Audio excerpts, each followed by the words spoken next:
Before I attended Blue Ridge Community College, I was actually in the workforce itself. I started my first construction job 3 weeks after I graduated high school with no certifications or anything like that. I wasn't really, I guess, to the employer's eyes, as valuable as someone with them.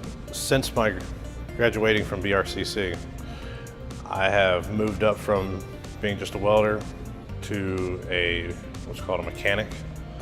I'm on the way of being a lead man, and hopefully soon I'll have my own crew. It's amazing how many opportunities have come and how many are on the way just from me getting my certifications. At this new job I'm at now, I'm relaxed. I'm not, oh, I hope I can get this job. I know I'm gonna go into the next one. I know I'm not gonna be on the cut list.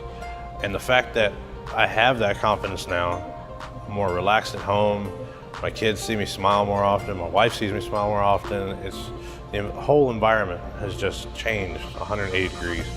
Blue Ridge Community College has made such an impact on my life and my career that I don't see how I could be as far as I am now without the education and certifications that I got from this class.